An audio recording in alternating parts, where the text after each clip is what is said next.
بسم الله الرحمن الرحيم. رب اشرح لي صدري ويسر لي أمري واحلل عقدة من لساني يفقهوا قولي. اللهم لا سهل إلا ما جعلته سهلا وأنت تجعل الحزن إذا شئت سهلا. ربي يسر ولا تؤسر. اللهم فقهنا في الدين. اللهم فقهنا في الدين.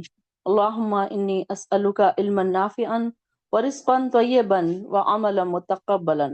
اللهم أن تجعل القرآن ربيع قلوبنا وجلاء حزننا وذهاب همنا. آمین یا رب العالمین۔ چلیے شروع کرتے ہیں۔ سورہ سعد، بسم اللہ الرحمن الرحیم، پارہ نمبر 23 ہمارا چل رہا ہے۔ نیو سسٹرز کے لیے چیٹ باکس میں کوئی ڈال دے اگر کوئی پوچھا تو۔ سعد والقرآن ذی الذکر۔ اب یہ دیکھیے کہ جتنی بھی الحمدللہ سے شروع ہونے والی صورتیں ہم نے پڑھ لی، اب یہ صرف ایک لیٹر سے شروع ہونے والی 3 صورتیں ہیں قرآن میں۔ صاد، نون اور قاف، 3 صورتیں ہیں یہ ایسی۔ اس میں سے پہلی والی صورت ہم پڑھ رہے ہیں، اور جیسے کہ ہم جانتے ہیں کہ جو حروف مقطعات ہوتے ہیں تو اس کا میننگ کوئی نہیں جان سکا، حالانکہ یہ عرب کے جو لوگ تھے ان کی عربی زبان تھی اور وہ عربی زبان میں ماہر تھے وہ لوگ، مطلب اتنے اس میں بڑے بڑے شعراء تھے، بڑے بڑے زبان دان تھے، لیکن وہ سب بھی اس کا میننگ نہیں نکال سکے۔ ہم دیکھتے ہیں کہ ہمارے پاس آج کل پہلے کے زمانے میں دیکھتی تھی کہ کچھ اس کے نمبرز نکالتے تھے، اس کو کیلکولیٹ کیا جاتا تھا، وہ سارے طریقے غلط ہے۔ اس کی وجہ سے ہم پتہ نہیں کر سکتے کہ اس کا میننگ کیا ہے۔ جب اللہ تعالیٰ نے خود ہمیں اس کا میننگ نہیں بتایا، احادیث سے ہمیں نہیں پتا، تو ہم اسے نمبرز کو کیلکولیٹ کر کے یا ایڈیشن سبٹریکشن کر کے کیسے ہم اس کے نمبر میننگ نکال سکتے ہیں نا۔ تو یہ ان کے لیے ایک چیلنج تھا کہ تم اتنے زبان دان ہو، اتنے عربی دان ہو، اس کے باوجود تم اس کے میننگ نہیں نکال سکے۔ اس کے میننگ نہیں، جب جو اللہ تعالیٰ نے نہیں بتایا ان کو تو اس کے میننگ کوئی بھی نہیں بتا سکا۔ یہ ان کے لیے ایک چیلنج تھا کہ تم اگر کچھ کر سکتے ہو تو اس کے میننگ ہی بتا دو۔ تو ان کا یہ چیلنج تھا اور وہ اس کو کبھی بھی نہیں وہ ایکسیپٹ کر سکے۔ تو یہاں پر دیکھیے کہ جب بھی حرف مقطعات آتا ہے تو اس کے بعد قرآن کا ذکر ضرور آتا ہے، اور یہاں پر واو جو ہے واو قسمیہ ہے، اور قرآن کی قسم جو سراسر نصیحت ہے۔ ذکر کا مطلب ہم نے کیا دیکھے تھے، اس سے پہلے بھی ہم نے دیکھے تھے نا، ذکر کا مطلب کیا تھا کہ نصیحت۔ اب یہاں یہ بھی یہی بات بتائی جا رہی کہ قرآن ہمارے لیے سراسر نصیحت ہے، بلکہ یہ کافر ہی تکبر اور مخالفت میں پڑے ہوئے ہیں۔ ان سے پہلے ہم کئی قومیں ہلاک کر چکے ہیں، عذاب کے وقت انہوں نے چیخ پکار شروع کر دی، حالانکہ تب چھوٹنے کا کوئی موقع نہیں تھا۔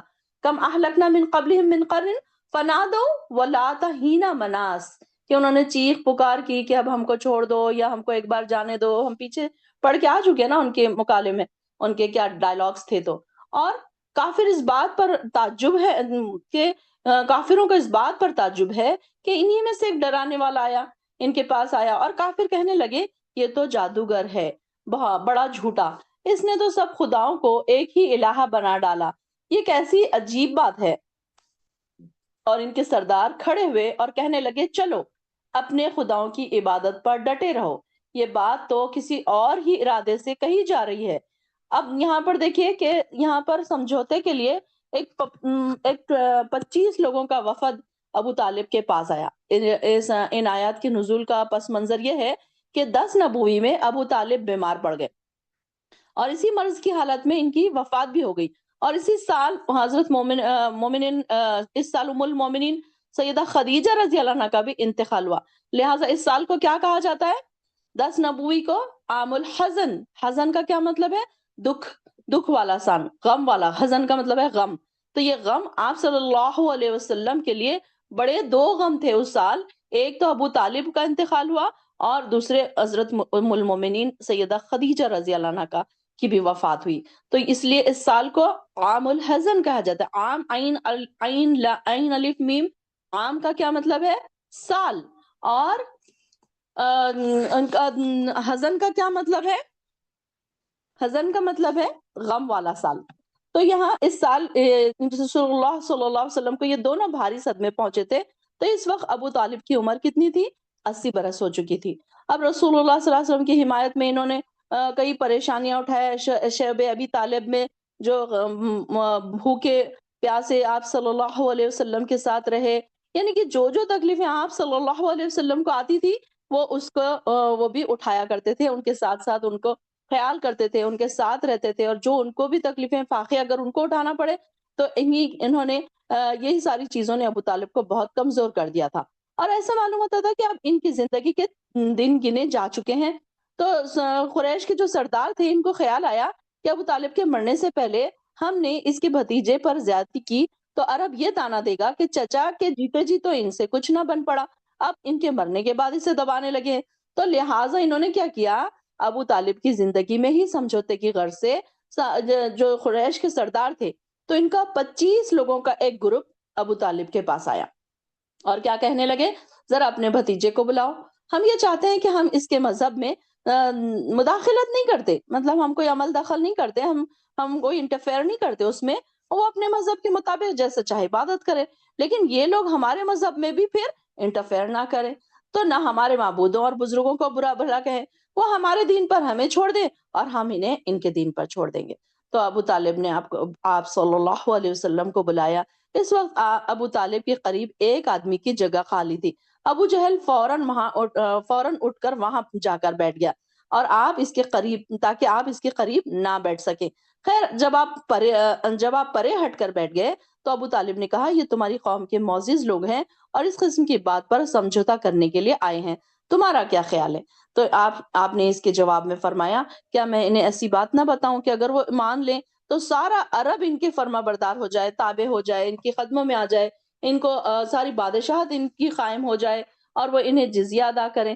تو یہ سن کر ابو جہل کہنے لگا تمہارے باپ کی قسم، اگر ایسی کوئی بات بتاؤ، ایسی 10 باتیں بھی تم پیش کرو گے تو ہم ماننے کو تیار ہیں۔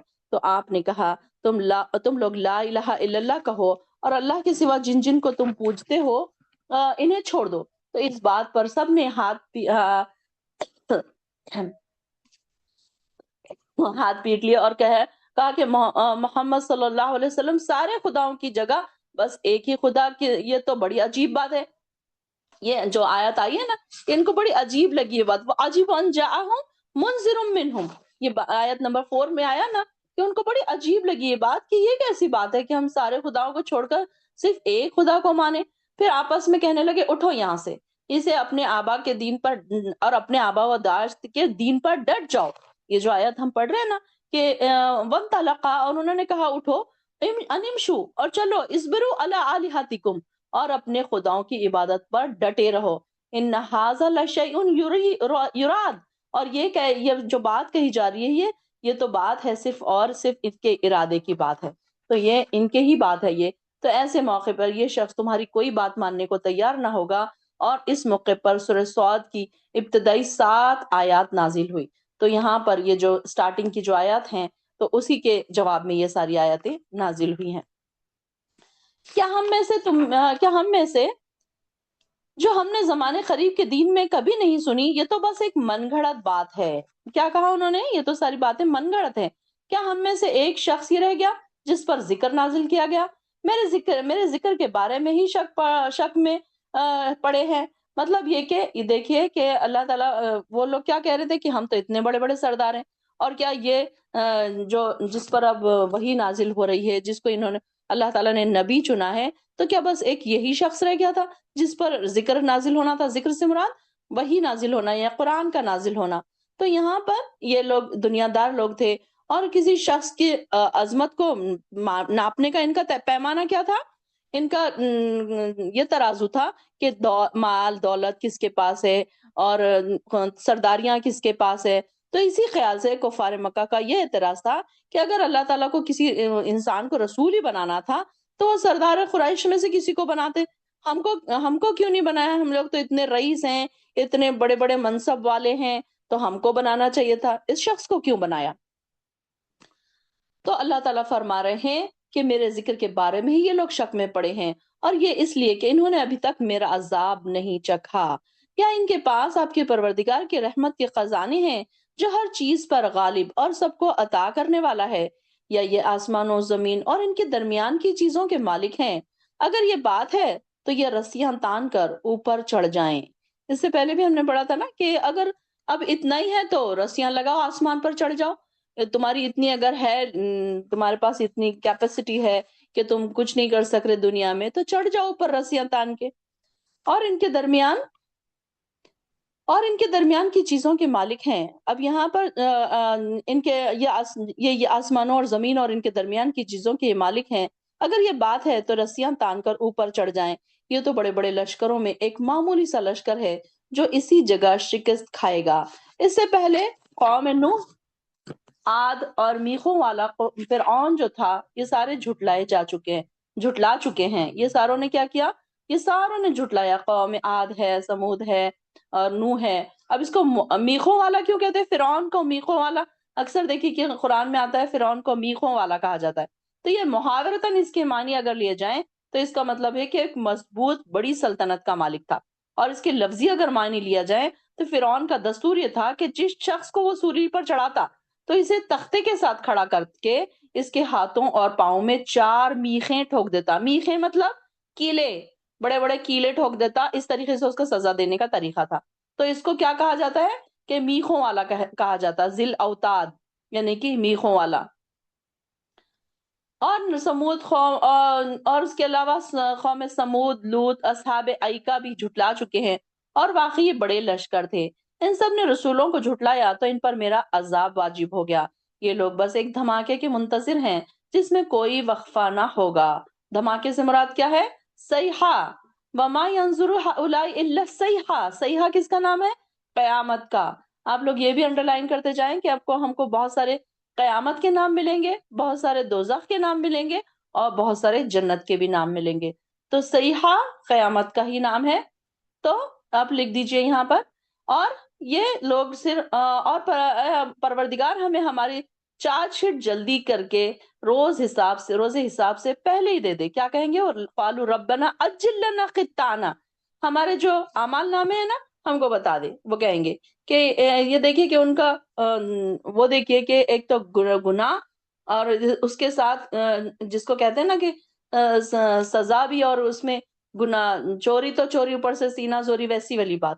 تو یہ کیا کہیں گے؟ اے ہمارے پروردگار ہمارا اعمال نامہ جلدی کر کے جلدی روز حساب سے پہلے دے دے، آپ ان کی باتوں پر صبر کیجئے۔ یہاں پر دیکھیے کہ کفار مکہ کا مطالبہ کہ ہمارا عمل نامہ ابھی دے دو، یعنی کہ موت کے بعد روز آخرت، عمل نامہ اور حساب کتاب سب باتوں کے منکر تھے نا، تو اس لیے مذاق سے یہ بات کہہ رہے تھے کہ جس عذاب کی تم دھمکی دے رہے ہو لے کر آؤ، جو ہمارا عمل نامہ ہے ہمیں قیامت کے دن جو ملنا ہے ابھی ہمارے حوالے کر دو، اور ہمارے حصے میں جو شامت لکھی ہوئی ہے ابھی دنیا میں ہی ہمارے لے کر آ جاؤ۔ تو یہ ایسی باتیں کرتے تھے کہ ہمارے حصے کے جو عذاب ہے ہم کو ابھی دے دو، اگر تم ایسی باتیں کر رہے ہو تو آپ ان کی باتوں پر صبر کیجئے، اور ہمارے بندے داؤد کو یاد کیجئے، بے شک وہ صاحب قوت تھے اور ہماری طرف رجوع کرنے والے تھے۔ اواب کا کیا مطلب ہے؟ رجوع کرنے والے۔ اللہ تعالیٰ سے دعا کیجئے کہ اللہ ہمیں بھی اواب بنا دے، اللہ کی طرف بہت زیادہ رجوع کرنے والے۔ ہم نے ان کے لیے پہاڑوں کو مسخر کر دیا تھا کہ وہ صبح شام ان کے ساتھ مل کر تسبیح کرتے تھے، اور پرندوں کو بھی جو جمع ہوتے تھے وہ سب اس کی تسبیح کی طرف متوجہ ہو جاتے تھے۔ ہم نے ان کی سلطنت کو مضبوط بنا دیا تھا، ہم نے انہیں حکمت عطا کی اور مقدمات کے فیصلے بھی بخشے۔ مطلب یہ کہ ان کو جو اللہ تعالیٰ نے بہت ساری چیزیں ان کو عطا کی تھی، یعنی کہ ایک تو طاقت بھی ہے، اور صاحب قوت بھی تھے، اور جسمانی قوت بھی تھی، اور بچپن میں کیا کرتے تھے آپ؟ بکریوں کا ریوڑ چلایا کرتے تھے۔ جب کوئی درندہ ان پر حملہ آور ہوتا تو آپ اس کے ایک جبڑے کو پکڑ کر دوسرے کو اس طریقے سے زور سے کھینچتے تھے اور اسے چیر ڈالتے تھے۔ مطلب اتنے طاقتور تھے۔ داؤد علیہ السلام کا ذکر آتا ہے کہ وہ اتنے زیادہ طاقتور تھے کہ کوئی بھی درندے سے کیا مراد؟ شیر، چیتا، اس طریقے کے جانور، تو اس کو اگر وہ کوئی دکھ جاتا جنگل میں تو کیا کرتے تھے؟ وہ اس کو چیر ڈالتے تھے۔ اور اسے کی جسمانی قوت یہ تھی۔ اور آپ نے یہ جالوت کا بھی دیکھے، ہم نے پڑھا تھا نا سورہ بقرہ میں کہ جب جالوت سے لڑائی ہوئی تھی تو انہوں نے کیسے مارا تھا اس کو؟ داؤد علیہ السلام نے ایک گلیل میں رکھ کے مارا تھا نا، ایک گلیل میں انہوں نے چند پتھر اٹھا لیے تھے جانے سے پہلے، اور گلیل اس کے فور ہیڈ پہ لگی تھی، یہ دیکھا تھا نا آپ نے۔ اور ان کے بارے میں آتا ہے کہ یہ بہت زیادہ رجوع کرنے والے عبادت گزار بندے تھے، آپ نے بادشاہی کو ہمیشہ فقیری پر ترجیح دی، کیونکہ بادشاہ تھے لیکن وہ اس میں سے اپنے استعمال کے لیے کچھ بھی چیز استعمال نہیں کرتے تھے، اپنے ذاتی خراجات کے لیے بیت المال سے پیسہ نہیں لیتے تھے، بلکہ جو اپنے ہاتھ کی کمائی ہوتی تھی اس پر اپنا خرچ کماتے تھے، چلاتے تھے، مطلب وہ اپنے ہاتھ سے کماتے تھے کچھ نہ کچھ اور پھر وہ اپنے لیے خرچ کرتے تھے۔ اور صوم داؤدی آپ لوگوں کو پتا ہے کیا ہوتا ہے؟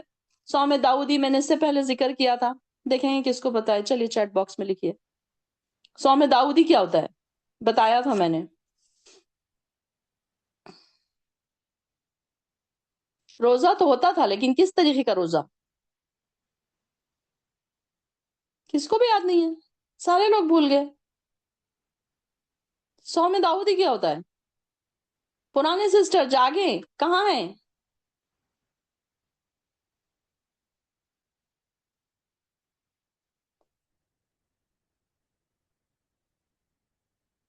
ہاں، ایک دن روزہ رکھنا ایک دن چھوڑنا، Rashiya Parveen excellent, very good. وہ کیا کرتے تھے؟ ایک دن روزہ رکھتے تھے اور دوسرے دن چھوڑتے تھے۔ یہ انسان کے لیے بہت مشکل ہے۔ اب جیسے دیکھیے رمضان میں ہم روزے رکھتے ہیں تو اب ایک دو دن ہم کو ذرا مشکل ہوتی ہے، بعد میں پھر ہمارے اسٹمک کو اس کی عادت ہو جاتی ہے تو پھر اتنا مشکل نہیں لگتا۔ اب اسٹمک کو پتا ہے کہ یہ ٹائم کھانا ملے گا، یہ ٹائم نہیں ملے گا، تو پھر اتنی وہ نہیں دکھتی نا، ہارڈ ورکنگ نہیں دکھتی۔ لیکن یہ کیسے روزہ رکھتے تھے؟ ایک دن روزہ رکھتے تھے، دوسرے دن نہیں رکھتے تھے۔ اس کو صوم داؤدی کہا جاتا ہے کہ جو بڑا مشکل ہے، تو ان کا یہی دستور تھا۔ اور رات کے تہائی حصے میں عبادت کرتے تھے، ساری کی ساری تہائی حصہ جو تھا عبادت میں گزارتے تھے۔ اور دن رات کے 24 گھنٹوں کو اپنے اور اپنے بال بچوں میں انہوں نے کچھ اس طریقے سے تقسیم کر رکھا تھا کہ کوئی وقت ایسا نہ گزرے کہ جب آل داؤد میں سے کوئی شخص اللہ کی عبادت میں مصروف نہ ہو۔ اور انہوں نے ہر 3 دنوں میں ایک دن اللہ کی عبادت کے لیے تھا، ایک دن لوگوں کے مقدمات کے فیصلے کے لیے، اور ایک دن امور سلطنت کے انتظام کے لیے، یعنی کہ ساری سلطنت کا انتظام دیکھنے کے لیے انہوں نے ایسے سسٹمیٹک طریقے سے اس کا بنا کے رکھا تھا۔ اور یہ اللہ تعالیٰ نے آپ کو ایسی سریلی آواز بخشی تھی کہ اس کی شیرینی سے، اس کی مٹھاس کی اور ایسی تاثیر تھی کہ جب آپ ہر روز پہلے پہر یا پچھلے پہر اللہ کی حمد کے ترانے گاتے تو پوری فضا اس سے مہک جاتی تھی، اور پہاڑوں کی وادیوں میں ایسی گونج پیدا ہوتی تھی اور یوں محسوس ہوتا تھا کہ جیسے پہاڑ بھی آپ کے ساتھ حمد و ثنا کر رہے ہیں، شریک کر رہے ہیں۔ ہم نے پڑھا نا کہ پہاڑ ان کے ساتھ تسبیح کرتے تھے، اور پرندے تک آپ کے آس پاس آ کر بیٹھ جاتے اور غور سے سنتے اور چہچہا کر آپ کے ساتھ ہی بولنے لگتے۔ تو آپ کے کئی بار یہ اس کا ذکر بھی آتا ہے۔ آگے آتا ہے، بھلا آپ کے پاس ان مقدموں والوں کی خبر پہنچی جو دیوار پھاند کر محراب میں جا پہنچے۔ جب وہ داؤد کے پاس آ پہنچے تو وہ انہیں دیکھ کر گھبرا گئے۔ وہ کہنے لگے، ڈرو نہیں، ہم مقدمے کے لیے 2 گروپ ہیں جن میں سے ایک نے دوسرے پر زیادتی کی ہے، لہٰذا ہمارے درمیان انصاف سے فیصلہ کیجیے اور زیادتی نہ کیجیے اور ہمیں سیدھی راہ بتائیے۔ یہ میرا بھائی ہے اور اس کے پاس 99 دمبیاں ہیں۔ دمبی کیا ہوتی ہے؟ بکری کی طرح جو ہوتی ہے نا، تو اس کو کہتے ہیں دمبی۔ تو میرے پاس، اس کے پاس 99 دمبیاں ہیں اور میرے پاس صرف ایک ہی دمبی ہے۔ اب یہ کہتا ہے کہ وہ بھی مجھے دے دے، اور وہ گفتگو میں بھی اس نے مجھے دبا لیا ہے، یعنی کہ وہ ایسی بات کرتا ہے کہ میں اس سے بحث نہیں کر سکتا۔ کچھ لوگ ایسے ہوتے ہیں نا کہ ہم ان سے بحث نہیں کر سکتے، وہ جو کہیں گے یس سر یس سر کہہ کر بولنا پڑتا ہے۔ تو وہ وہ شخص کے بارے میں کہہ رہا ہے کہ یہ مجھے اس نے ایسا کیا کہ اب میں اس سے جواب بھی نہیں دے سکتا، اور یہ مجھ پر اس طریقے سے۔ تو دیوار پھاند کر اندر آنے والے 2 شخص کا جو مقدمہ تھا، تو اکثر مفسرین کا یہ خیال ہے کہ یہ آدمی نہیں بلکہ فرشتے تھے جو انسانی شکل میں آئے تھے، اور انہیں اللہ تعالیٰ نے داؤد علیہ السلام کے پاس ایک ان کی آزمائش کے لیے بھیجا تھا، جیسے اگلے آیتوں میں آئے گا۔ تو انہوں نے کیا کیا کہ ان کے درمیان فیصلہ کر دیا۔ داؤد نے جواب دیا کہ اس شخص نے تیری دمبی کو اپنی دمبیوں میں ملانے کے لیے جو سوال کیا ہے، سوال کر کے اس نے تجھ پر ظلم کیا، اور اگر ایک دوسرے پر زیادتی کرتے ہی رہتے تو کچھ اگر لوگ تو سوائے ان لوگوں کے جو ایماندار ہوں اور نیک عمل کرتے ہوں، اور ایسے لوگ تھوڑے ہی ہوتے ہیں۔ اب یہ انہوں نے کیا فیصلہ کر دیا کہ اس نے غلط کیا، ایسا کام اس نے ایسا نہیں کرنا چاہیے تھا۔ تو انہوں نے کیا کیا، یہ میرا بھائی ہے اور میرا رشتہ دار بھی ہے، بلکہ دینی بھائی بھی مراد ہو سکتا ہے یہ تو اس کے پاس 99 دمبیاں ہیں اور میرے پاس ایک ہی ہے، اور وہ مجھے کہہ رہا ہے کہ وہ بھی مجھے دے دے۔ تو یہاں پر خلطاء خلید جو ہے اس کا معنی کیا ہے؟ شریک کار بنانا۔ تو یہاں پر ایسی کاروباری شراکت جس میں شریک کام کاج کے کچھ پہلوؤں میں آپس میں شریک ہو جاتے تو کچھ پہلوؤں میں. اب یہاں پر یہ بتایا جا رہا ہے کہ جیسے ملا کر کوئی بزنس کرتے ہیں اس طریقے سے. تو انہوں نے کیا کیا, سیدنا داؤد علیہ السلام نے یہ فیصلہ سنا دیا کہ تم نے غلط کیا, تم نے زیادتی کی. انہوں نے ایک کی بات سنی اور اس قسم کا سوال کر دیا کہ اسے ایسا ہرگز نہیں کرنا چاہیے تھا, بلکہ تم نے ایسا کہہ کر اس پر زیادتی کی. تو ایک دوسرے پر ایسی زیادتی نہیں کرنا چاہیے, انہوں نے یہ بات کہہ دی. اور ایماندار ہو اگر تو اللہ سے ڈرنے والے ہوں, مگر ایسے لوگ کم ہی ہوتے ہیں. تو جب یہ فریقین نے مقدمہ آپ کا یہ فیصلہ سنتے ہی رخصت ہو گئے, اور انہوں نے اس فیصلے کے بارے میں مطالبہ نہ کیا. اور سیدنا داؤد علیہ السلام اب شش و پنج میں پڑ گئے, کہ اب سوچ میں پڑ گئے, کہ انہیں یہ سوچنے پر یہ خیال آیا کہ مقدمہ ان فریقین مقدمہ کا نہ تھا, بلکہ یہ ان کا اپنا مقدمہ تھا. یہ شخص آپ کے پاس جو آئے تھے, اللہ تعالیٰ نے یہ آزمائش میں ڈال دیا داؤد علیہ السلام کو, آزمائش کے لیے. اور اس خیال کے آتے ہی پھر انہوں نے کیا کیا, اپنے پروردگار سے معافی مانگنی شروع کی کہ یہ آزمائش تھی. اور اس کے متعلق بہت ساری اسرائیلی روایت بھی ملتی ہیں, جس کے بارے میں ہم کو نہ پڑھنے کی ضرورت ہے, کیونکہ اسرائیلی روایت جو بھی ہوتی ہیں تو تقریباً اس میں کوئی سچائی نہیں ہوتی. تو یہ سیدنا داؤد علیہ السلام کی آزمائش تھی کہ انہوں نے ایک فریق کا مقدمہ سن کے, مقدمے میں دونوں فریق کی بات سننا چاہیے تھی, تو انہوں نے ایک کی سن کے ہی فوراً انہوں نے وہ دے دی. تو چنانچہ انہوں نے اپنے پروردگار سے معافی مانگی اور رکوع میں گر گئے. دیکھیں کہ چھوٹی سی غلطی جب ہوتی ہے نا ایمان والوں سے, تو فوراً رجوع کرتے ہیں, فوراً اپنی غلطی کو مان لیتے ہیں اور اس کی طرف رجوع کیا. اناب, انہوں نے فوراً رجوع کیا, سجدے میں گر گئے, رکوع میں گر گئے اور فوراً اللہ کی طرف رجوع کیا. تب ہم نے ان کی یہ غلطی معاف کر دی, اور ہمارے یہاں یقیناً اسے بڑا قرب ملے گا. ہم کرتے ہیں کیا ایسا؟ اگر ہم سے کوئی غلطی ہو جائے تو ہم کو تو سمجھ نہیں, پہلی بات تو ہم کو سمجھ میں نہیں آتی, اور دوسری بات اگر سمجھ میں آ گئی تو ہم کیا سوچتے ہیں کہ چھوٹی سی غلطی ہے تو کیا ہوا, ہم نے کر دی تو کیا ہوا, ایک نماز قضا ہوگی تو کیا ہوا, ہم نے ان کو ایسا بول دیے تو کیا ہوا, کیا ہوا اتنا سا بولے تو کیا, انہوں تو اس سے زیادہ ہم کو بولتے. کسی سے ہم دو چار باتیں سنا کر آ جاتے ہیں اور ذرا بھی شرمندہ نہیں ہوتے کسی بات پہ کہ ہم نے یہ کیوں کہا, کوئی ہرٹ ہو گیا ہم سے, یا کسی کو ہم نے برا کہہ دیا, یا کسی کا دل ہم سے دکھ گیا, یا ہماری نماز قضا ہو گئی, یا ہمارا روزہ چھوٹ گیا, کوئی چیز, کوئی ایسی گناہ ہم سے ہو گیا, تو ہم کیا کرتے ہیں کہ یہ ہم نہیں سوچتے کہ ہم کیا غلطی ہم سے ہوئی اور ہم فوراً معافی مانگتے نہیں, ایسا نہیں. تو یہاں پر لوگوں کی بات بتائی جا رہی ہے کہ یہ دیکھیے نیک لوگ کیسے ہوتے ہیں, چھوٹی سی غلطی ہوئی ان کی, انہوں نے فوراً اللہ سے معافی مانگی اور فوراً رجوع کیا, فوراً سجدے میں گر گئے. تب ہم نے ان کی یہ غلطی بھی معاف کر دی, اور ہمارے یہاں یقیناً اسے بڑا قرب ملے گا اور اچھی لوٹنے کی جگہ ہے. اب یہ دیکھیں کہ جتنے بڑے انبیاء تھے ان کی آزمائشیں بھی سخت تھی اور ان کو پکڑ بھی اتنی جلدی آتی تھی. ایسا نہیں کہ چھوٹی سی بات ہے چلو جانے تو کچھ نہیں ہوتا. ہمارے لیے بڑی بڑی آزمائشیں نہیں ہیں, چھوٹی چھوٹی آزمائشیں, اور ہماری پکڑ نہیں ہوتی جلدی سے. ان لوگوں کی پکڑ بھی جلدی ہوتی تھی, چھوٹی چھوٹی غلطیوں پر ان کی پکڑ ہو جایا کرتی تھی.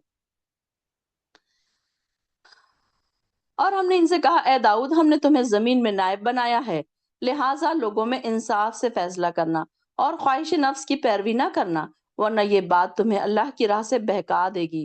جو لوگ اللہ کی راہ سے بہک جاتے ہیں ان کے لیے سخت عذاب ہے, کیونکہ وہ روز حساب کو بھول گئے. اور ہم نے آسمان اور زمین اور جو کچھ ان کے درمیان ہے یہ چیزیں فضول ہی نہیں پیدا کی, یہ تو ان کا گمان, لوگوں کا گمان ہے جو کافر ہیں, اور ایسے کافروں کے لیے دوزخ کی آگ سے ہلاکت ہے. کیا ہم ان لوگوں کو جو ایمان لائے, آیت نمبر 28, کیا ہم ان لوگوں کو جو ایمان لائے اور نیک عمل کیے ان لوگوں کی طرح کر دیں گے جو زمین میں فساد کرتے پھرتے ہیں, اور پھر ہم پرہیزگاروں اور بدکاروں کو یکساں کر دیں گے؟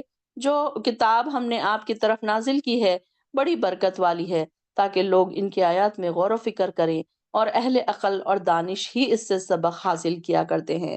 دیکھیے آپ لوگوں کو اب اس کلاس میں بیٹھنے کے بعد غور و فکر کرنا آیا, تو یہاں پر آپ کو لگ رہا ہے آپ کا عقل مند لوگ ہی اس سے نصیحت حاصل کرتے ہیں. ابھی دیکھیں کہ ہم کو ایسے لگ رہا ہے کہ ہم قرآن کو سمجھنے سے پہلے ہم بھی عقل مند نہیں تھے, بے وقوفی تھے نا ہم. تو یہاں پر بتایا جا رہا ہے کہ اس سے کون لیتذکر اولو الالباب, اولو الالباب کس کو کہتے ہیں؟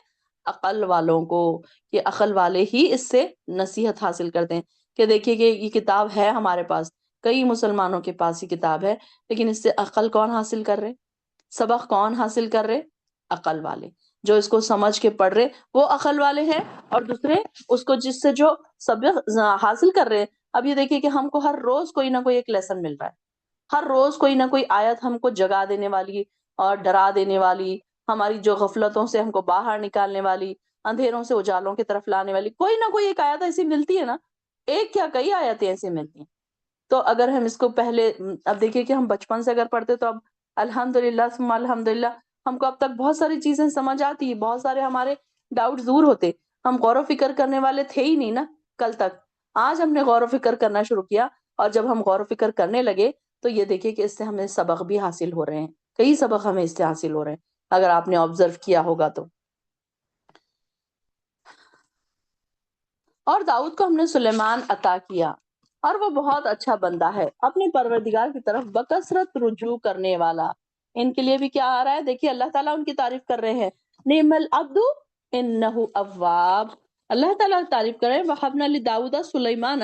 سلیمان کی تعریف کیسی ہو رہی ہے؟ قرآن میں دیکھیے، قرآن میں تعریف ہو رہی ہے، کیا ان کی شان ہے کہ اللہ تعالیٰ ان کی تعریف کرے، نعم العبد، کہ کیسا؟ وہ بہت اچھا بندہ ہے۔ ہم کو بھی ایسے بن جانا ہے کہ اللہ ہماری تعریف کرے۔ ہم تو اللہ کی تعریف کرتے ہیں، ہم تو اللہ کی بڑائی بیان کرتے ہیں، لیکن ہم کو اس پوزیشن پہ پہنچنا ہے کہ اللہ بھی ہماری تعریف کرے، اللہ بھی اپنے عالم بالا میں فرشتوں کی محفلوں میں ہماری تعریف کرے۔ ایسے ہمارے عمل ہونا چاہیے۔ ہوتی ہے نا خواہش اس کلاس میں بیٹھنے کے بعد، یہ جب ایسی آیتیں آتی ہیں اور جب آپ کو جگایا جاتا ہے تو ایسے لگتا ہے نا کہ ہاں مجھے بھی ایسے ہی بننا ہے، ہاں مجھے بھی اللہ کی نظر میں مقرب بننا ہے، اللہ کے قریب ہونا ہے، اللہ کے دوستوں میں آنا ہے۔ کتنی بڑی بات ہے نا کہ اللہ تعالیٰ تعریف کرے کسی کی۔ ہم تو کسی کی تعریف کر سکتے ہیں، لیکن دیکھیے کہ اللہ تعالیٰ اس کی تعریف کر رہا ہے۔ دنیا میں کوئی آپ کی تعریف کر دے آپ کتنا خوش ہوتے ہیں، کلاس میں ہی آپ کی تعریف ہو جائے آپ کتنا خوش ہوتے ہیں۔ ہو سکتا ہے آپ اپنے بچوں کو بتاتے ہوں گے، آپ کے شوہر کو بتاتے ہوں گے کہ آج کلاس میں میری بہت تعریف ہوئی، کلاس میں مجھے بہت سب نے تعریف کی تو مجھے بہت خوشی ہوئی۔ ایسا لگتا ہے نا، ایک نیچرل سی چیز ہے وہ کہ انسان کی جب تعریف ہوتی ہے تو وہ خوش ہوتا ہے۔ لیکن یہ دیکھیے کہ لوگوں میں تعریف ہونا کوئی بڑی بات نہیں ہے۔ لوگ آپ کی تعریف منہ دکھانے کے لیے بھی کر سکتے ہیں، دکھاوے کے لیے بھی کر سکتے ہیں، اب کیسی ان کی تعریف ہوگی ہم نہیں پتا، لیکن اللہ تعالیٰ کسی کی تعریف کرے یہ بہت بڑے آنر کی بات ہے۔ اور اللہ تعالیٰ نے سلیمان علیہ السلام کی تعریف کی، نعم العبد انہ اواب، یہ بہت رجوع کرنے والا ہے۔ اللہ تعالیٰ ہمیں بھی اواب بنا دے، اللہ تعالیٰ ہمیں بھی منیب بنا دے، اللہ تعالیٰ بہت زیادہ رجوع کرنے والا بنا دے۔ جب پچھلے پہر ان کے سامنے عمدہ نسل کے تیز رفتار گھوڑے پیش کیے گئے، اب یہاں پر دیکھیے کہ ان کے پاس، جیسے کہ ہم نے پیچھے بھی پڑھا کہ سلیمان علیہ السلام کے پاس سارے اینیملز، پرندے جماعت بندی کر کے کھڑے کیے جاتے تھے۔ جیسے کہ ہمارے اسکول میں کیسے ہم لوگ لائن بنا کر کھڑے ہوتے ہیں، ایک کلاس کے گریڈ 1 گریڈ 2 گریڈ 3 ایسے لائنز بنا کے کھڑے ہوتے ہیں نا ہم لوگ، اس کو کہتے ہیں جماعت بندی۔ تو اسی طریقے سے سلیمان علیہ السلام کے جو تھے جانور، پرندے سارے کے سارے، تو ایسے ان کے سامنے پھر سب کے سب کھڑے ہوتے تھے۔ تو جب ان کے سامنے کیا پیش ہوئے؟ عمدہ نسل کے تیز رفتار گھوڑے پیش کیے گئے، تو کہا میں نے اس مال کو اپنے پروردگار کی یاد کی بنا پر پسند کیا۔ کہ دیکھیے کہ کوئی چیز ہمارے پاس ہو اگر، اور اگر اس کے ساتھ ہماری اللہ کی یاد ہماری بڑھ جاتی ہے تو وہ چیز ہمارے لیے فائدے مند ہے۔ اب یہ جیسے کہ کسی کے پاس کار ہے، اب کار کا ہونا دو ریزن سے ہو سکتا ہے۔ ایک تو انسان پراؤڈ کرے کہ ارے میرے پاس دیکھو کتنی بڑی گاڑی ہے، دوسروں کے پاس تو نہیں ہے، میرے فلاں کے پاس تو نہیں ہے، میرے سارے خاندان میں کسی کے پاس اتنی بڑی کار نہیں ہے۔ تو یہ کار کا ہونا اس کے لیے کیا ہو گیا؟ نقصان دہ ہو گیا۔ فائدہ کیا ہے اس کار کا؟ کہ وہ کار میں بیٹھ کر ہو سکتا ہے نماز کو جا رہا ہے، ہو سکتا ہے کلاس کو لوگوں کو بٹھا کر لے کر جا رہا ہے، اگر کلاس ہے کسی کی تو سب کو کلاس میں بٹھا کر لے کر جا رہا ہے، اور اس سے فائدے اٹھا رہا ہے، دین کے فائدے۔ کسی کو کار میں رکھ کر اناج لے کر جا کے لوگوں کو بانٹ رہے ہیں، کوئی غریبوں کی مدد کر رہے ہیں، کوئی بازو والے پڑوسی غریب ہیں ان کو کار میں بٹھا کر ہاسپٹل پہنچا دیا، کوئی بچوں کو، آس پاس کے بچوں کو بھی اسکول چھوڑ دیا کہ چلو میں اپنے بچوں کو چھوڑ رہا ہوں تو آپ کے بچوں کو بھی میں اپنی کار میں چھوڑ دیتا ہوں۔ تو اللہ کی یاد اس کے ساتھ جڑ گئی نا کہ اللہ تعالیٰ مجھ سے خوش ہوگا۔ تو یہ چیز کہ ہم ہر چیز میں اللہ کی یاد، گھر ہم نے خریدا ہے فار ایگزامپل، اب شان کی بات کہ میرا گھر دیکھو کتنا بڑا ہے، کیسے میں نے اس کو ڈیکوریٹ کیا ہے، کہ کسی کا گھر نہیں ہے ہمارے خاندان میں ایسا، میں نے ایسا گھر بنایا کہ ایک آ گیا نا انسان کے اندر پراؤڈ. لیکن اب کوئی انسان گھر بناتے وقت یہ سوچے کہ میں یہ ہال ایسے بناؤں گی کہ یہاں پر میری کلاسز ہوں گی، یہاں پر میں قرآن کی کلاسز سٹارٹ کروں گی، یہاں پہ میں بچوں کی کلاسز لوں گی، یا اللہ تعالیٰ نے مجھے اتنا بڑا گھر دیا تو میں اللہ کا حصہ کیسے نہ نکالوں، اللہ تعالیٰ کو راضی کرنے والے میں کام اس میں کروں گی. تو آپ دیکھیے چاہے آپ کی کلاس سٹارٹ ہو نہ ہو، آپ کو اجر تو مل گیا نا، آپ کے اندر تکبر بھی نہیں آیا. تو یہاں پر بھی اسی طریقے سے انہوں نے کیا کہا کہ ان گھوڑوں کو میں کیوں پسند کرتا ہوں؟ اللہ کی یاد کے لیے، کیونکہ اس وقت گھوڑے جہاد کے لیے بھی استعمال ہوتے تھے. تو یہاں پر انہوں نے کہا کہ یہ گھوڑوں کو میں اس لیے پسند کرتا ہوں کہ اللہ کی یاد بھی مجھے آتی رہے. حتیٰ کہ وہ رسالہ آپ کے سامنے سے اوجھل ہو گیا، یعنی کہ گھوڑوں کی وہ جو پریڈ چل رہی تھی تو وہ چلے گئے ان کے سامنے سے. پھر آپ نے حکم دیا کہ ان گھوڑوں کو میرے پاس لاؤ. تو آپ نے ان کی پنڈلیوں اور گردنوں پر ہاتھ پھیرنے لگے. ہم نے سلیمان کو آزمائش میں ڈالا اور اس کی کرسی پر ایک جسد لا کر ڈالا اور پھر اس نے رجوع کر لیا. اب یہاں پر ایک جو اس میں صرف آیت میں یہ آتا ہے کہ ایک کرسی پر ایک دھڑ لایا گیا. جسد کہتے ہیں دھڑ کو، یعنی کہ وہ بچہ تھا، کس کا بچہ تھا، انکمپلیٹ تھا یا کیا تھا، اس کے بارے میں تفاسیر میں کچھ بھی نہیں آتا ہے. حالانکہ اسرائیلی روایت میں اس میں بہت ساری روایتیں ہیں جس کو ہم کو پڑھنا چاہیے، کیونکہ ہم کو اسرائیلی روایتوں پر کیا ہے کہ ہم اس پر وہ نہیں کر سکتے، بھروسہ نہیں کر سکتے کہ اس میں کیا صحیح ہے کیا غلط ہے. تو بس ان کو آزمائش کے لیے ایک دھڑ کرسی پر لا کر ڈالا گیا. تو ان کو کچھ نہ کچھ اپنی غلطی کو فوراً، اب یہ دیکھیں کہ اللہ والے کیسے ہوتے تھے کہ ان کو کوئی چھوٹی سی چیز ان کو مل گئی تو یہ کہ ان کو فوراً ہی ان کو ریئلائز ہو جاتا تھا. اب اس میں بعض مفسرین ایک حدیث بھی لکھتے ہیں واللہ عالم کہ وہ کتنی سچ ہے کتنی صحیح ہے، واللہ عالم. تو اس میں یہ آتا ہے کہ سیدنا ابو ہریرہ فرماتے ہیں کہ آپ صلی اللہ علیہ وسلم نے فرمایا کہ سیدنا سلیمان نے کہا کہ آج رات اپنی 99 بیویوں کے پاس جاؤں گا. اس میں آتا ہے کہ تفاسیر میں آتا ہے کہ ان کی 99 بیویاں تھیں، اور اس سے جو بھی بچے ہوں گے جو اللہ کی راہ میں جہاد کریں گے. آپ کے کسی ساتھی نے کہا اور انہوں نے انشاءاللہ نہیں کہا، انہوں نے انشاءاللہ کہنا بھول گیا، انہوں نے یہ بات نہ کہی. تو ان میں سے کوئی بھی حاملہ نہیں ہوا سوائے ایک بچے کے، اور وہ بھی ادھورا بچہ تھا، مطلب انکمپلیٹ تھا. تو اس پروردگار کی قسم جس کے ہاتھ میں محمد صلی اللہ علیہ وسلم کی جان ہے کہ اگر وہ انشاءاللہ کہہ لیتے تو سب کے یہاں بچے پیدا ہوتے اور سوار ہو کر اللہ کی راہ میں جہاد کرتے. لیکن ایسا معلوم ہوتا ہے کہ اس حدیث کا اس آیت کی تفسیر سے کچھ تعلق نہیں ہے. یہ بھی بات اس میں لکھ دی گئی ہے کہ یہ حدیث بخاری کے علاوہ دوسری کتب میں موجود ہے، بخاری میں موجود نہیں ہے، تو اس لیے ہم اس حدیث پر بھی یقین پوری طریقے سے نہیں کر سکتے. واللہ عالم کہ یہ کس طرح کہاں تک یہ مفسرین کا اپنی طرف سے اضافہ ہے یا پھر کیا ہے، واللہ عالم. تو اب سلیمان علیہ السلام کو اللہ تعالیٰ نے کس آزمائش میں ڈالا تھا کہ اللہ تعالیٰ نے ان کی آزمائش کی، اور یہ کرسی پر جو جسم ڈالا گیا تھا، جو بچہ ڈالا گیا تھا، جو بھی تھا، تو آپ کو معلوم ہوا کہ آپ تو آزمائش میں پڑ چکے ہیں. تو اس وقت اللہ تعالیٰ سے انہوں نے فوراً معافی مانگی اور ساتھ ہی یہ دعا کی کہ اللہ مجھے ایسی بادشاہت عطا فرما جو میرے بعد کسی کی ایسی بادشاہت نہ ہو. تو آپ نے اللہ تعالیٰ نے آپ کا یہ قصور معاف کر دیا اور دعا بھی قبول ہو گئی. تو دیکھیے کہ سلیمان علیہ السلام کی بادشاہت سب سے اعلیٰ تھی، اس کے بعد کسی کو ایسی بادشاہت نہیں دی گئی. ان کی بادشاہت کیسی تھی؟ صرف مال اور دولت نہیں تھی ان کے پاس، بلکہ 3 چیزیں ایکسٹرا تھی ان کے پاس. ایک تو ان کے قبضے میں ہوائیں تھی، وہ جہاں پر بیٹھتے ہواؤں کو وہاں پر چلا لیتے تھے، جس طریقے سے چاہے اس پر چلے جاتے تھے. اور دوسرے جنوں کو آپ کے لیے مسخر کیا ہوا تھا، جن آپ کے لیے کھڑے ہوتے تھے اور جو کام آپ کہتے تھے جن ان سے وہ کام کروا سکتے تھے. اور آگے پھر پرندوں کی بولیاں بھی آپ کو آتی تھی، اور پرندے اور جانور بھی آپ کے مسخر تھے. یہ بھی 3 چیزیں ایسی تھی کہ جو پھر کسی اور بادشاہ کو نہیں دی گئی.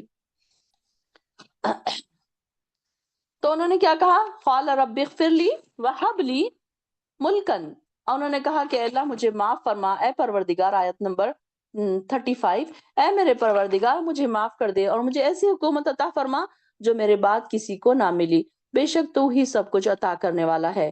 تو چنانچہ ہم نے ہوا کو ان کے تابع کر دیا، جہاں آپ کو پہنچنا ہوتا وہ آپ کے حکم پر نرمی کے ساتھ چلتی، اور شیطان بھی مسخر کر دیے. شیطان سے مراد یہاں پر جن، اور سب کیا کرتے تھے کہ غوطہ زن تھے، یعنی کہ سمندر کی تہوں میں جاتے تھے اور پھر کیا کرتے تھے؟ ہیرے جواہرات یہ ساری چیزیں نکال نکال کر لا کر دیتے تھے. یعنی کہ جنوں کے معاملے میں بھی آپ کو مکمل اختیار تھا. کسی سے کام لیں، کسی کو معاوضہ دیں، کسی کو نہ دیں، کہ یا ان کو پھر سزا دیں، یا ساری چیزیں ان کی تھی. اور سلیمان علیہ السلام سلیمان علیہ السلام کا بھی وہی حال تھا کہ وہ اپنی ضروریات کے لیے بیت المال سے ایک پیسہ نہیں لیتے تھے اپنے والد کی طرح. تو وہ اپنا ایک تو یہ آتا نا کہ سیدنا داؤد علیہ السلام تو زرعیں بنایا کرتے تھے، اور آپ تانبے کی مصنوعات بھی تیار کرتے تھے. تو ان کے لیے جن کیا کرتے تھے؟ غوطہ لگا کر ان سے ہیرے جواہرات موتی نکالتے تھے، اور دوسرے کام یہ عام انسانوں کی طاقت سے زیادہ ہوتے تھے، اور آپ جنوں سے یہ کام لیا کرتے تھے. پیچھے بھی ہم پڑھ کے آ چکے ہیں. اور ہم نے ان سے کہا ہماری بخشش یہ ہماری بخشش ہے، اب کسی پر احسان کرو یا اپنے پاس رکھو، کوئی حساب نہیں. بے شک انہیں ہمارے ہاں مقرب اور عمدہ مقام ہے. ہمارے بندے ایوب کا ذکر کیجئے. اب یہاں پر ایوب علیہ السلام کا ذکر آ رہا ہے. جب انہوں نے اپنے پروردگار کو پکارا کہ شیطان نے مجھے سخت تکلیف اور عذاب میں ڈال کر رکھا ہے، انی مسنی الشیطان بنصب و عذاب، کہ شیطان نے مجھے. اب یہ دیکھیے کہ ہم کو اس سے پتہ چلتا ہے اس آیت سے کہ بہت ساری جو آزمائشیں ہیں، تکلیفیں ہیں، بیماریاں ہیں، شیطان کی طرف سے ہو سکتی ہیں. کوئی ایسی بیماریاں جو اکثر شیطانی ہوتی ہیں، شیطان کی طرف سے کوئی چال ہوتی ہے شیطان. کہ اب آج کل ہمیں بھی پتہ چل رہا ہے کہ نظر بد کی وجہ سے کیا کیا چیزیں ہوتی ہیں، اور شیطان کے وجہ سے بھی. تو یہاں پر بھی ان کے لیے کیا ہے کہ شیطان کی طرف سے انہوں نے کہا کہ اللہ تعالیٰ کو انہوں نے پکارا کہ اے میرے پروردگار، شیطان نے مجھے اس تکلیف میں ڈال دیا ہے، تو ہم نے انہیں حکم دیا اپنا پاؤں زمین پر مارو. اب یہ دیکھیے کہ سیدنا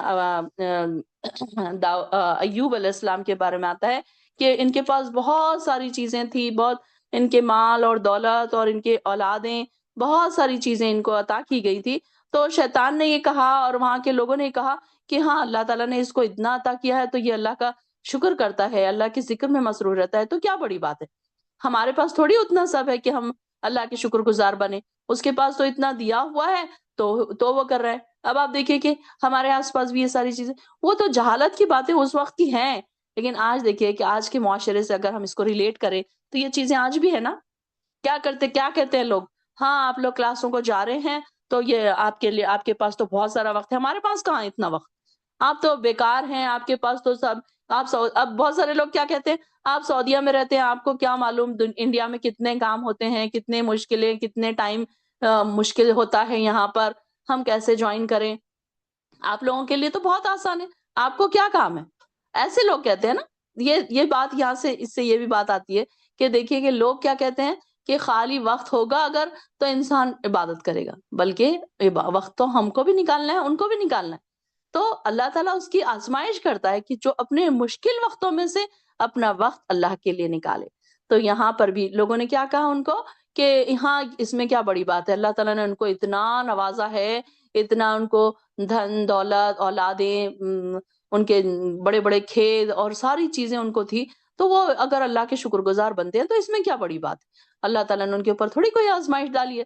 تو پھر ان کو اللہ تعالیٰ نے آزمائش میں مبتلا کیا، اور ان کو ایک اسکن ڈیزیز ہو گیا، جس کی وجہ سے ان کے پوری باڈی پر پھوڑے بھی آ گئے، اور پھر بعد میں اس میں کیڑے بھی ہو گئے. لوگوں نے ان کو گھر سے نکال دیا، بچے ان کو چھوڑ کر چلے گئے. ایسا سیلاب آیا کہ کھیت کھلیان وہ سارے کے سارے ختم ہو گئے. تو جو خوشحالی کا دور تھا تو وہ ختم ہو گیا، اور آزمائش کا دور ان کے اوپر شروع ہو گیا. تو یہاں پر پھر سیدنا ایوب علیہ السلام نے صبر کیا، اور ان کا صبر سارے انبیاء کے صبر میں ان کا صبر، ہم بار بار اس کا تذکرہ پڑھتے ہیں کہ سب سے بہترین صبر جو تھا ایوب علیہ السلام کا تھا. تو یہ سیدنا ایوب علیہ السلام کے نے کیا کیا کہ اتنا صبر کیا، اور بعد میں جب ان کا صبر، ان کی بیوی نے کہا کہ آپ اپنے رب سے دعا کیوں نہیں کرتے، تو انہوں نے اپنے رب سے دعا کی کہ اے اللہ، یہ شیطان نے مجھے تکلیف میں ڈال رکھا ہے، تو ہم نے انہیں حکم دیا کہ اپنا پاؤں زمین پر مارو. ارکز برجلی کا، رجل کس کو کہتے ہیں؟ پاؤں کو. تو یہ ہے ٹھنڈا پانی نہانے کے لیے اور پینے کے لیے. ہم نے انہیں ان کے اہل و عیال عطا کیے، اور اپنی مہربانی سے ان کے ساتھ اتنے اور بھی دیے، اور یہ اہل عقل کے لیے ایک نصیحت ہے. دیکھیے، ذکرى لأولی الالباب، رحمت اور ذکر، نصیحت کس کے لیے ہے؟ اگین اولی الالباب، اللہ تعالیٰ سے کیا دعا کریں گے؟ اب ہم یہاں پر جب اولی الالباب کا ذکر آئے گا تو ہم کیا دعا کریں گے اللہ تعالیٰ سے؟ اللہ تعالیٰ ہمیں بھی اولی الالباب بنا دے، عقل والے بنا دے، کہ ہمیں بھی عقل والے ہوں گے تو ہم کو بھی نصیحت حاصل ہوگی۔ اور انہوں نے کہا، اور ہم نے انہیں کہا کہ اپنے ہاتھ میں تنکوں کا ایک مٹھا لے لو اور اسے مار لو، اور قسم نہ توڑ، اور اپنی قسم نہ توڑ۔ ہم نے ایوب کو صابر پایا، بہترین بندے جو ہر وقت اپنے پروردگار کی طرف رجوع کرنے والے۔ اب یہ جو زقسن کس کو کہتے ہیں؟ مٹھا جو ہوتا ہے جھاڑو کی طرح جو ہوتا ہے، تو اس کو، تو اصل میں یہ ہوا تھا کہ ایوب علیہ السلام کی طویل بیماری میں کیا ہوا تھا کہ تقریباً 13 سال ان کی بیماری چلی، تفاسیر میں آتا ہے کہ اس دوران آپ کی سب بیویاں، آپ کی اولاد، آپ کا سب ساتھ چھوڑ گئے، کیونکہ تنگ دستی بھی تھی، بیماری بھی تھی، اور ایسی ڈیزیز تھی کہ کوئی ان کے ساتھ رہنا نہیں چاہتا تھا۔ آپ کی صرف ایک بیوی نے اس طویل عرصے میں آپ کا ساتھ دیا، اور اس بیوی نے بھی ایک دن ایسی کوئی بات کہہ دی جس سے اللہ کی ناشکری ظاہر ہوتی تھی۔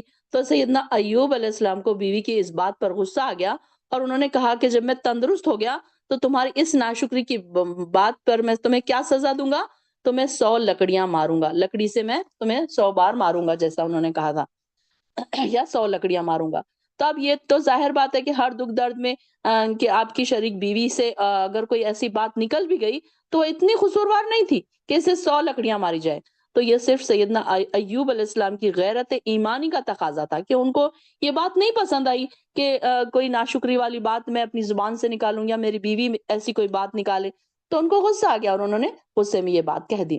تو اللہ تعالیٰ نے پھر خود ان کو یہ تدبیر بتائی کہ ایک جھاڑو لو جس میں 100 دن کے ہوں، اس سے بس ایک ہی معمولی سی ضرب لگاؤ، اب یعنی کہ قسم بھی ٹوٹ جائے گی اور تمہاری بات بھی رہ جائے گی، اس طرح اپنی قسم پوری کر لو۔ اس طرح سیدنا ایوب علیہ السلام کی قسم بھی پوری ہو گئی، اور اس وفادار بیوی پر اللہ کی مہربانی کا تقاضا بھی پورا ہو گیا۔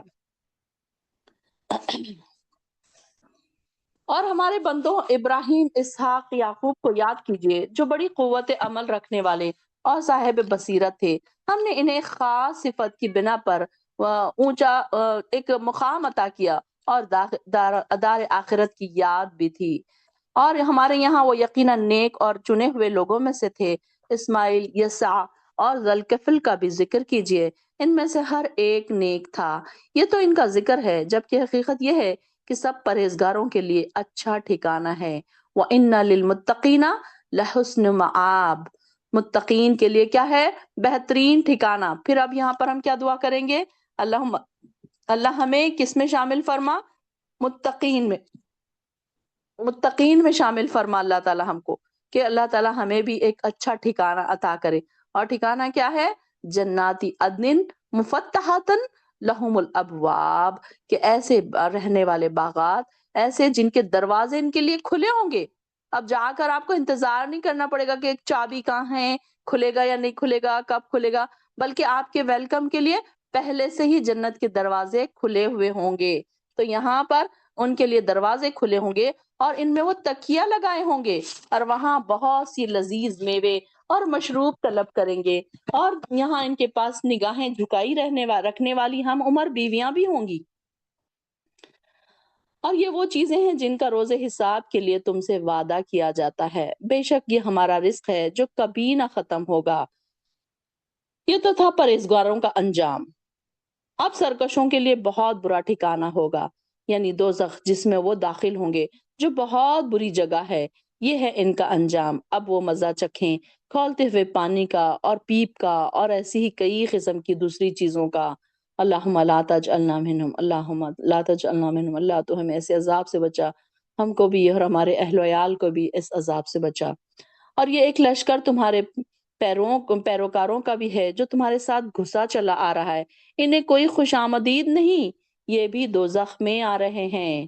آنے والے پہلوں کو کہیں گے نہیں، بلکہ تمہارے لیے ہی خوش آمدید نہ ہو۔ دیکھیے کہ ان کے لیے بھی کہاں خوش آمدید ہو رہی ہو، کہاں ویلکم ہو رہا ہے ان کا؟ دوزخ میں۔ اور نیک لوگوں کا کہاں ویلکم ہو رہا ہے؟ جنت میں۔ تم ہمارے لیے اس عذاب کے پیش رو بنے، مطلب آگے چلنے والے بنے۔ جنہوں نے گناہوں کی طرف بلایا، انہوں نے کیا کیا؟ وہ آگے آگے چلے، اور پیچھے پیچھے ان کے جو پیروکار تھے وہ چلے۔ آیت نمبر 61 سے چلیے تبسم پڑھیے.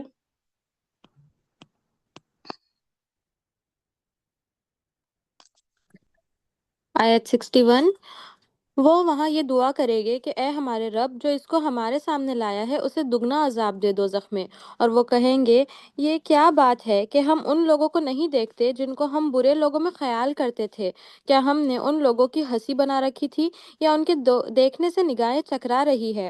یہ بات کہ دوزخیوں کا لڑنا جھگڑنا بالکل سچ ہے. آپ فرما دے کہ میں تو ڈرانے والا ہوں اور اللہ کے سوا کوئی معبود نہیں جو واحد ہے غلبے والا ہے، وہ آسمانوں اور زمین اور جو مخلوق ان کے درمیان ہے سب کا مالک ہے، غالب ہے اور بخشنے والا ہے. آپ کہہ دیجئے کہ یہ ایک بڑی ہولناک چیز کی خبر ہے جس کو تم دھیان میں نہیں لاتے. مجھ کو عالم بالا کی کوئی خبر نہ تھی جبکہ وہ گفتگو کر رہے تھے میری طرف، تو اس لیے وحی کی جاتی ہے کہ میں صاف صاف ڈرانے والا ہوں. آیت 71 جب آپ کے رب نے فرشتوں سے کہا کہ میں مٹی سے ایک انسان پیدا کرنے والا ہوں، تو جب میں اس کو درست کر لوں اور اس میں اپنی روح پھونک دوں تو تم اس کے آگے سجدے میں گر جانا. تو تمام فرشتوں نے سجدہ کیا مگر شیطان کو اس کے تکبر نے روک لیا اور کافروں میں سے وہ ہو گیا. اللہ نے کہا اے ابلیس، تجھ کو کس چیز نے اس کے سامنے سجدہ کرنے سے روکا جس کو میں نے اپنے ہاتھوں سے بنایا؟ کہ تو نے غرور کیا یا تو اونچے درجے والوں میں تھا؟ ابلیس نے کہا میں اس سے بہتر ہوں، مجھے آپ نے آگ سے پیدا کیا ہے اور اس کو مٹی سے پیدا کیا. اللہ نے فرمایا تو یہاں سے نکل جا، تو مردود ہے اور تجھ پر قیامت کے دن تک میری لعنت رہے گی. ابلیس نے کہا اے میرے رب، تم مجھے اس روز تک مہلت دے دے کہ لوگ دوبارہ زندہ کیے جائے. اللہ نے فرمایا جا، تجھے مہلت دی جاتی ہے اس روز تک جس کا وقت مقرر ہے. ابلیس نے کہا تو تیری عزت کی قسم ہے کہ میں ان سب کو گمراہ کر دوں گا مگر جو تیرے خاص بندے ہیں ان کو نہیں. کہا یہ سچ ہے اور ان میں بھی سچ کہتا ہوں کہ میں دوزخ کو تجھ سے اور جو ان میں تیری پیروی کریں گے سب سے بھر دوں گا. آپ فرما دے کہ میں تم سے اس پر کوئی صلہ نہیں مانگتا اور نہ میں بناوٹ کرنے والا ہوں. یہ قرآن تو دنیا والوں کے لیے بس ایک نصیحت ہے اور کچھ ہی عرصہ بعد تم کو اس کا حال معلوم ہو جائے گا. سورہ زمر. بسم اللہ الرحمن الرحیم. یہ کتاب قرآن اللہ کی طرف سے اتاری ہوئی ہے جو غالب حکمت والا ہے. اے نبی صلی اللہ علیہ وسلم، یہ کتاب ہم نے آپ کی طرف حق کے ساتھ نازل کی ہے تو آپ خالص اعتقاد کر کے اللہ کی عبادت کریں. دیکھو خالص عبادت اللہ کے لیے سزاوار ہے، اور جن لوگوں نے اس کے سوا اور شریک بنائے ہیں وہ کہتے ہیں کہ ہم ان کو محض اس لیے پوچھتے ہیں کہ وہ ہم کو اللہ کا مقرب بنا دے. تو اللہ فیصلہ کر دے گا ان باتوں میں جن میں یہ آپس میں اختلاف کرتے ہیں. بلا شبہ اللہ ان کو ہدایت نہیں کرتا جو جھوٹا اور ناشکرا ہو. اگر ایک اللہ منٹ کسی کو ہاں پر دیکھیے کہ یہ لوگ ہمارے آس پاس، اب یہ تو اس زمانے کی بات ہو رہی ہے نا، کہ اس زمانے کی بات ہو رہی ہے کہ وہ لوگ کیا کہتے ہیں کہ ہم صرف ان کو اس لیے پوج رہے ہیں، ان کی عبادت ہم صرف اس لیے کر رہے ہیں، جو قبروں میں ہیں ہم ان کی عبادت کس لیے کر رہے ہیں؟ تاکہ یہ ہم کو اللہ کے قریب کر دے، لیقربونا الی اللہ زلفا، کہ یہ اللہ کے قریب ہم کو کر دے. ہاں اب دیکھیے کہ آج کے زمانے میں بھی اگر آپ کسی کو کہیں کہ آپ قبروں پہ کیوں جا کے مانگ رہے ہیں، آپ ان کو کیوں کہہ رہے ہیں، کہ وہ کہتے ہیں کہ نہیں وہ بڑے پہنچے ہوئے ہیں نا، ان کی پہلے بات سنی جائے گی، ہماری نہیں سنی جائے گی.